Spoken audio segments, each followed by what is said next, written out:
आज बाबा का कहना है कि अगर आपको देने का मन नहीं हो कोई चीज़ को तो इनकार कर दीजिए, पर झूठ मत बोलिए। बाबा का ये बहुत सुंदर प्रसंग है जो आप लोग सुने। जिस दिन से साईं बाबा एकांतवास से शिरडी लौटे, उस दिन से भक्तों की टोलियां बाबा के प्रवचन भजन सुनने के लिए दूर दराज से पुनः पहुंचने लगी। बाबा के आगमन ने शिरडी निवासियों में नव चेतना जागृत कर दी। दीपावली का पर्व निकट था, अतः शिरडी वासी ने इस बार दीपावली पर शिरडी को भली भांति ज्योतिमय करने का निश्चय कर लिया था। नित्य प्रति की भांति बाबा अपना टर्मिनल यानी कि तेल का डिब्बा उठाकर शिरडी के दुकानदारों के पास पहुंचे और उनसे तेल मांगकर दीपों को प्रज्वलित कर देते थे। इस रोज रोज के तेल मांगने से कुछ दुकानदार तंग आ चुके थे, अतः उन्होंने आपस में मीटिंग की और बाबा को तेल ना देना है यह कहकर बंद कर दिया तेल देना। अगले दिन दीपावली थी। दैनिक चर्या के अनुसार बाबा टर्मिनल उठाए और दुकानदारों के पास पहुंचे, लेकिन किसी भी दुकानदार ने उन्हें तेल नहीं दिया।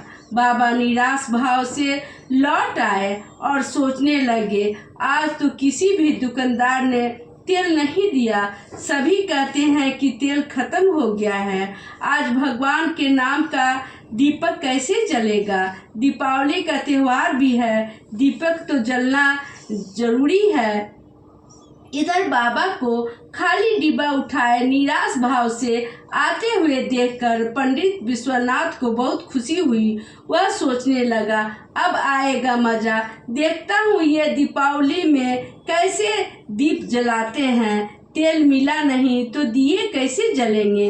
वाकई आज दुकानदारों ने मेरी मनपसंद की काम किया है। यह सोचकर पंडित विश्वनाथ बारी बारी से सभी दुकानदारों के पास गया और उन्हें मुबारकबाद दी। दुकानदार बोले, पंडित जी, हमने तो पहले ही निश्चय कर लिया था कि इस बार न तो बाबा को तेल देंगे और न शिष्य को ही तेल बेचेंगे। इस बार सिर्फ हमारे या आपके घर में दिए जलेंगे, शिरडी में अंधेरा रहेगा।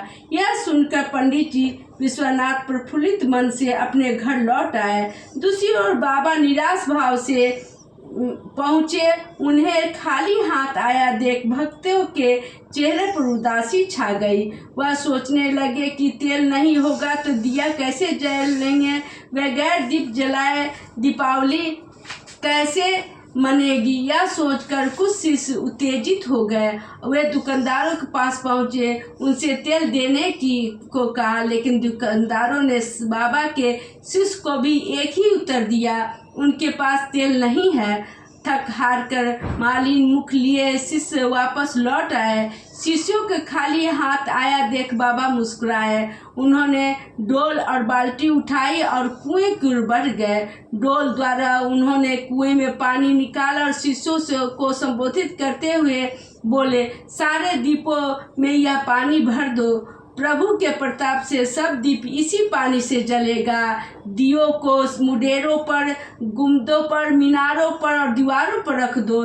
इस बाबा की बात सुनकर मारे हैरान के शिशु के मुंह खुल गए, लेकिन उन्होंने बाबा से कुछ नहीं पूछा।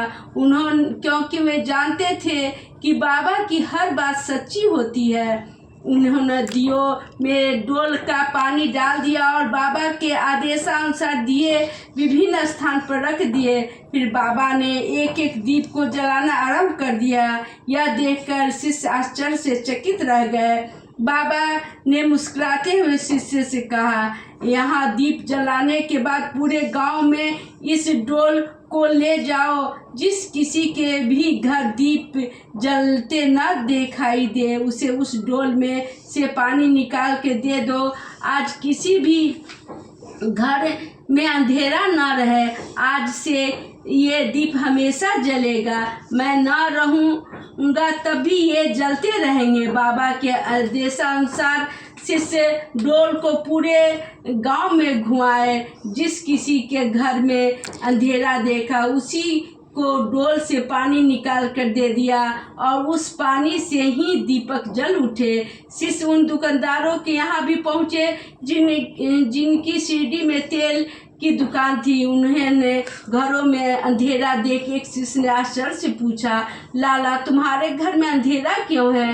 क्या तुम्हें भी तेल की दिक्कत पड़ गई? दुकानदार बोले, क्या बताऊं भाई, मैं स्वयं आश्चर्यचकित हूँ। कल तक मेरे घर में कनस्तर भरा तेल था, लेकिन आज यह बिल्कुल सूखा पड़ा है। सारा गांव दीपावली के दीपों से जगमगा रहा था, सिर्फ कुछ घरों में अंधेरा था, जिसे तेल विक्रेता और पंडित विश्वनाथ का घर भी शामिल था।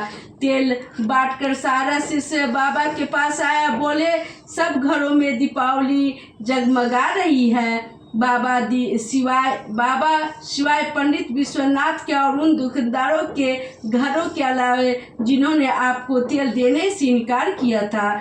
दूसरी ओर पंडित विश्वनाथ की पत्नी उनसे कह रही थी कि जी सुनते हो, आज तो घर में तेल की एक बूंद भी नहीं है, सारा कनस्तर खाली पड़ा है, दीप कैसे जलेगा? पंडित जी ने जब पीपा खाली देखा तो आश्चर्यचकित रह गए। वह भागा दुकानदारों के पास पहुंचा, उसने तेल देने को कहा। उस दुकानदार ने भी तेल गायब होने की बात बताई। फिर दोनों अन्य दुकानदारों के पास पहुंचे, किंतु सबने यही उत्तर मिला, किसी जादुई करिश्मा से दुकानदार के सारे तेल के पीपे खाली हो गए थे। एक दुकानदार बोला, पंडित जी, हमने आपकी बातों में आकर अच्छा नहीं किया, बाबा को तेल देते तो आज हमारी